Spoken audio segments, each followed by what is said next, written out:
कहा जाता है कि इंसान को अपनी सभी चीजों को प्री प्लान्ड रखना चाहिए। अब जाहिर सी बात है, बेहद जरूरी है। मगर राहुल गांधी का व्यक्तित्व ऐसा है कि वो किसी भी चीज के लिए प्री प्लान्ड आते हैं और सोशल मीडिया पर खुद को ट्रोल करवा लेते हैं। क्योंकि जिस संविधान की किताब की दुहाई देते फिरते थे राहुल गांधी साहब, आखिरकार उस किताब को खोलकर राहुल गांधी ने बता दिया है कि उसमें लिखा क्या है। बताएंगे आपको राहुल गांधी ने कैसे करवा ली खुद की ट्रोलिंग, पर उससे पहले आय ऑन भारत को सब्सक्राइब कर लीजिए। नमस्कार, मैं हूं आपके साथ स्नेह सोरेन। आय ऑन भारत देख रहे हैं आप।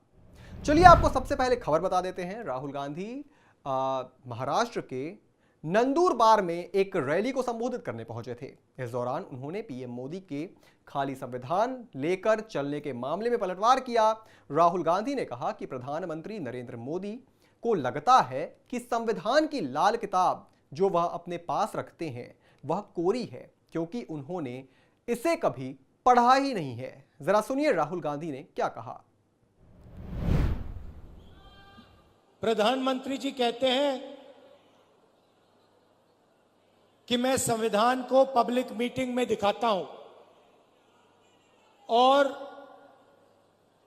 संविधान खाली है। संविधान उनके लिए खाली है क्योंकि उन्होंने ये संविधान जिंदगी में पढ़ा नहीं है। उनको कोई आइडिया नहीं कि इस किताब के अंदर क्या लिखा हुआ है। इसीलिए प्रधानमंत्री जी के लिए यह संविधान खाली है। वो कहते हैं कि लाल रंग का संविधान राहुल गांधी दिखाता है। देखिए इस पर क्या रंग है, नीला है, लाल है, हमें कोई फर्क नहीं पड़ता। इसके अंदर जो लिखा है उसकी हम रक्षा करते हैं, उसके लिए हम जान देने को तैयार हैं। तो एक तरफ कांग्रेस पार्टी इंडिया गठबंधन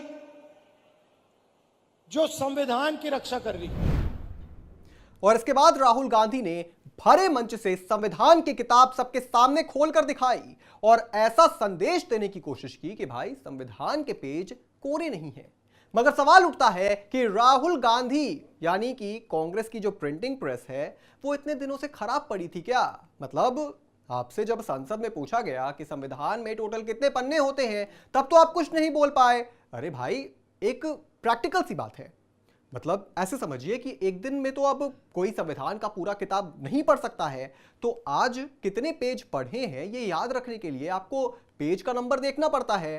तभी आप कल से ये पढ़ पाएंगे कि आपको कौन से पन्ने को पढ़ना है। तो जब आपने संविधान की किताब पढ़ी होगी तब तो आपने जरूर नोटिस किया होगा कि इसमें कितने पन्ने हैं। फिर जब आपसे पूछा गया कि संविधान में कितने पेज होते हैं तो आपके मुंह से एक शब्द क्यों नहीं निकला? और जाहिर सी बात है कि भाई कम से कम एक दिन पहले आप तैयारी तो कर ही लेते हैं कि आपको रैली में क्या करना है, क्या बोलना है, सारा एजेंडा तय हो जाता है। तो आपने पहले ही सोच लिया होगा कि कल जाकर मंच से संविधान के पन्ने लहराऊंगा, और धड़ाधड़ आपने पन्ने छपवा दिए। देखिए इसके पीछे भी लॉजिक है। आप कोरे पन्नों की किताब लेकर घूम रहे हैं, यह इल्जाम तो आप पर बहुत लंबे समय से लग रहा है। फिर आपने आज ही क्यों संविधान लहराया?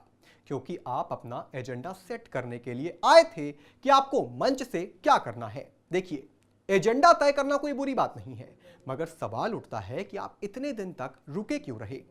मतलब जिस चीज का जवाब आगे बढ़ चढ़कर देना चाहिए उस मुद्दे पर आप चुप हो जाते हैं, और जहां आपको कुछ बोलने की जरूरत होती है, यानी कि जिन चीजों पर आप बोल सकते हैं वहां पर आप कुछ नहीं बोलेंगे। मगर जहां बोलने की जरूरत नहीं है वहां आप इतना कुछ बोल देते हैं कि विवाद खड़ा हो जाता है। अमेरिका जाकर आपने क्या किया ये सभी ने देखा। तो कृपया करके आप जनता को मूर्ख समझना बंद करिए, और अगर आपने संविधान की किताब प्रिंट करवा ही ली है तो एक बार खुद भी उसे पढ़ लीजिए। इस पूरी खबर पर आप क्या सोचते हैं दोस्तों, हमें कमेंट करके जरूर बताएं, और भी तमाम बड़ी खबरों से जुड़े रहने के लिए आप देखते रहें आय ऑन भारत।